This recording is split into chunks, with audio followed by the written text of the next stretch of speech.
16 వయసు పడి పడి లేచే మనసు 16 వయసు పడి పడి లేచే మనసు నేను పుట్టి 3 దశాబ్దాలైంది యవ్వనం వచ్చి 1 దశాబ్దం అయింది ఇప్పుడు పెట్రోల్ లేకపోతే వాహనం నడవదు పెళ్ళం లేకపోతే జీవితం నడవదు అందుకే పెళ్లి చేసుకుందాం అనుకుంటున్నాను ఏమంటారు బాబు గారు వద్దురా బాబు ఇది బెస్ట్ సార్ మీరు ఏం చెప్పినా ఏకీభవిస్తాను కానీ ఈ ఒక్క మాటతో ఏకీభవించండి సార్ సారీ సార్ నన్ను క్షమించండి సార్ తినడానికి పల్లె ఉండాలి తినిపించడానికి పెళ్ళం ఉండాలి తన్నించుకోవడానికి నీ కర్మ కూడా కలిసి ఉండాలి తన్నించుకో పెళ్లి చేసుకో ఎందుకో నాకు మీ మాటలు ఆశీర్వాదాల్లో అనిపిస్తున్నాయి అంతే ఎలా ఉంటది వెళ్ళు టైం బాగాలేకుంటే అలాగే ఉంటది అడుగు చూసావా రోజాను ఏం చెప్తారు అంతేనంటున్నారు వాళ్ళు కూడా అంతే సార్ ఆడవాళ్ళు దండించడానికి మొండించడానికి వాళ్ళకి ఎవరైనా కావాలి సార్ అంతే హలో బెనర్జీ చటర్జీ నేను పెళ్లి చేసుకోవడానికి ఒక అందమైన అమ్మాయిని చూడమని చెప్పాను చూసారా ఆ పని మీద వచ్చేసేయండి టింటిన్లో వాళ్ళ ఏంటి అలాగే ఉన్నారు చటర్జీ బెనర్జీయా ఇది కొంచెం చూడండి ఫోటో అమ్మాయి ఎలా ఉంది అమ్మాయి తమలపాకులా ఉంది గుణం ఎలా ఉంటుంది గులాబ్ జాములా ఉంటుంది అమ్మాయి కోపం తక్కువ జాలి ఎక్కువ అమ్మాయికి మానవత్వం ఎక్కువ మూర్ఖత్వం తక్కువ ఇంకా చెప్పండి అమ్మాయికి భర్త అంటే గౌరవం మొగుడంటే మమకారం ఆలస్యం ఎందుకు పెళ్లికి చుట్టేయండి శ్రీకారం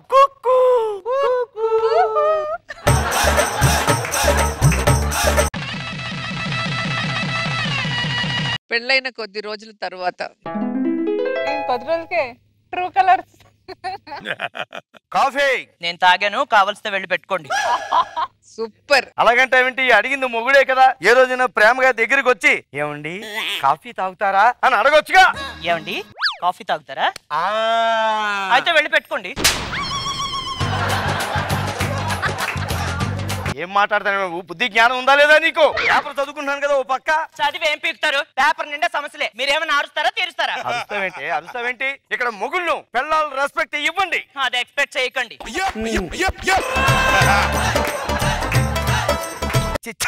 ఏంటో నేర్లోకి డెలివరీ అంటే బ్రేక్ఫాస్టా అదే ఇంట్లో గ్యాస్ ఉంది స్టవ్ ఉంది వంట చేసుకోవచ్చుగా నిలబడి నేను చేయలేనుగా స్టవ్ తీసుకెళ్లి పరుపు మీద పెడతా పడుకుని చేస్తావా అది కూడా చేయలేను ఏం మాట్లాడుతున్నావు నువ్వు బుద్ధి జ్ఞానం లేకుండా నీకు సరే చెయ్యలేవు నువ్వు ఆన్లైన్ లో తెచ్చుకుని తెచ్చి మింగేస్తావు మరి నా పరిస్థితి ఏంటి ఓపికంటే వండుకోండి లేకపోతే ఆన్లైన్ లో ఆర్డర్ ఇచ్చుకోండి సార్ ఆర్డర్ ఇమ్మంటారా చెప్పు తీసుకుని వస్తాను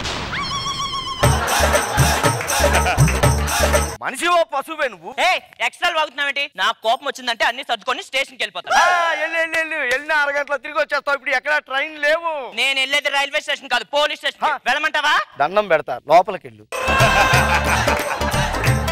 ఇలాంటి సంబంధం చూసి వచ్చారంటే నాకు చటర్జీ గారు బెనర్జీ గారు అన్ని ఉల్టా చెప్పారు కదా చటర్జీ బెనర్జీ అర్జెంట్ గా ఇంటికి రండి ఒకసారి అనురాగు ఎక్కువ మొరకత్తు తక్కువ అన్నారు రివర్స్ లో ఉందండి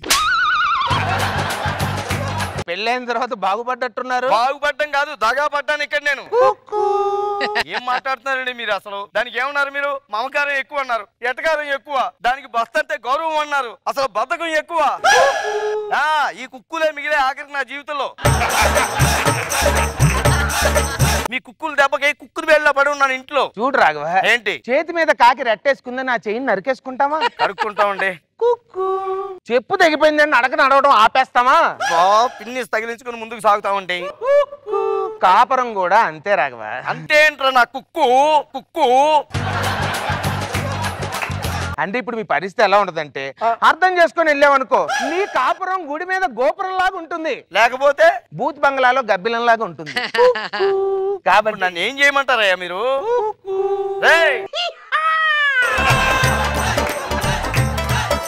అది చూస్తే కనీసం కాఫీ కూడా పెట్టనివ్వదు వచ్చేసింది అది ఇది అనకూడదు మళ్ళీ ఫీల్ అవుతుంది హాయ్ చెయ్యి అనవసరంగా పలకరించేందని ఆవదం తాగినట్టు మొహం పెట్టుకుని సర్లేండి పడుకోవాలిగా తప్పదు నా పక్కన పడుకున్నావేంటి నీ పక్కన పడుకోకపోతే పక్కింట్లో పడుకోమంటావు వెళ్ళి మంచం మా పుట్టింటి వాళ్ళు పెట్టింది నీ ఒక్కటి దానికి పెట్టలేదు 2 తలగాలు ఉంటాయిగా మన ఇద్దరికి కలిపి పెట్టారు పడుకోమని అదంతా అవసరం నాకు పక్కన ఎవరైనా తగిలితే చిరాకు అబ్బా చిరాకు అసలు నీలాంటి వాళ్ళతో ఉండాలంటే నాకు ఇంకా పరమ చిరాకు తెలుసా ఏం కూర్చోరు బెనర్జీ అర్జెంట్ గా ఇంటికి రండి బాగున్నారా రాఘవ్ గారు ఏం బాగుండడం ఇంకా బతికే ఉన్నాను అదేమో ఇంట్లో కూడా రానివ్వదు ఏ కొమ్మ మీద కూర్చుని కుక్కు అనుకుంటే బతుకు హ్యాపీగా ఉంటది అర్థమైంది. గంజి పడిందని బెంజిని అక్కడ వదిలేసి వెళ్ళిపోతామా? గంజి కడుక్కుని తీసుకెళ్తాం. తలకు చుండ్రు వచ్చిందని తలగని తీసుకుని పొలేడతావా? పెట్టమండి, షాంపూ పెట్టుకుంటాం. ఇప్పుడు ఏమంటారు రా కుక్కు? Life is nothing but adjustment Raghava. నువ్వు ఇలాగే అంటావు. నా బతికేమో కుక్కర్ లో ఉడికిపోతుంది రైస్ లాగా. నా మాటిని వెళ్ళిపోకండి. చిన్న మాట, మీ ఇద్దరు నాకు ఒక అందమైన అమ్మాయిని చూసి పెట్టారు, ఒక జీవితాన్ని ఇచ్చారు. నా జీవితానికి ఒక దిక్సూచిలా ఉన్నారు కాబట్టి మీ ఇద్దరికి ఒక మంచి కుక్కు లాంటి పార్టీ ఇస్తాను. రియాలిటీయా? ఇప్పుడు అందరూ కూడా బాటిల్ క్యాప్ ఛాలెంజ్ ఉంది కదా, ఆ ఛాలెంజ్ ఇప్పుడు మీకు ఉంటది. ఓకే, ముందు తాగుతాం సార్. అక్కడ ముందు తాగుతుంటదండి. మరి పెళ్ళాన్ని ఇంట్లో పెట్టి కాపురం చేయొద్దు అన్నది కాదు. మందు ముందు పెట్టి మీరు తీసుకుంటారు. మందు అలా కొట్టండి.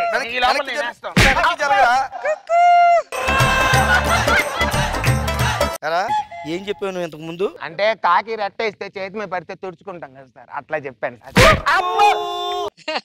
కాఫీ ఇవ్వదు, మంచం మీద పడుకొని ఇవ్వదు, ఏమనంటే బయటికి గెంటేస్తుంది. మీ దగ్గర వచ్చి మీకు మొత్తుకుంటే మీరు అంటారు. ఇంకేం చెప్పారు చెప్పండి సామెతలు, ఇంకేం చెప్పారు? అంటే ఇప్పుడు గంజి మీద బెంజి మీద గంజి పడితే అది తుడుచుకుంటే మరి పొదుగు గంజి వేసుకొని అది ఏదో చెప్తాం సార్. మీ ఇద్దరు పేర్లు ఏంట్రా? రే బయటికి రా. మీ ఇద్దరు పేర్లు ఏంట్రా? కుక్కు కుక్కు అంటారు, దాని అర్థం ఏంటో తెలియదు ఇప్పటిదాకా నాకు. అసలు మా ఊర్లో మా పేరు ఏంటంటే, నా పేరు చటాకు, వీడి పేరు పటాకు. చివర్లో కుక్కు వచ్చింది కదండి, అందుకని ప్రతి పదానికి చివర్లో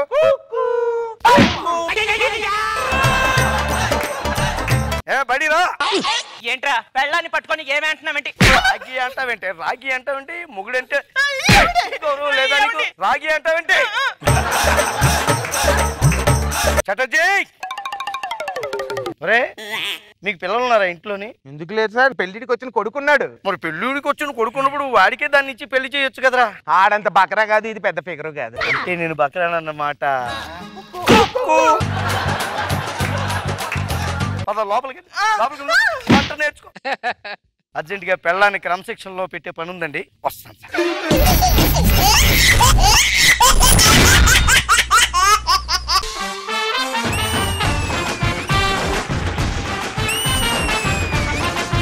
ఒక్కొక్కరు ఐరన్ లెక్కలు కొడతాండ్రు. ఇల్లు ఏ జిమ్ కి వెళ్ళి పట్టుకొచ్చిండ్రు? పురాణా పూల్. మరి నువ్వే జిమ్ లో చేస్తావు? Swimming pool. Swimming pool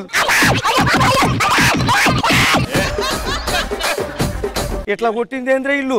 judges order. అవును, మేమే ఏర్పడి ఆ కుళ్ళి జోకు లేకుండా పాస్పెన్ పంచులు, కుళ్ళు పంచులు, ఆటో పంచులు, 2 రూపాయల పంచులు, ఎలాంటి పంచు వచ్చినా చితక బాధమని చెప్పారు. ఇప్పుడే చెప్తున్నా, ఈ రోజు మంచి సెంటిమెంట్ ఫ్యామిలీస్ కి తెస్తున్నాం. ఎన్నో ఫ్యామిలీ అన్నా?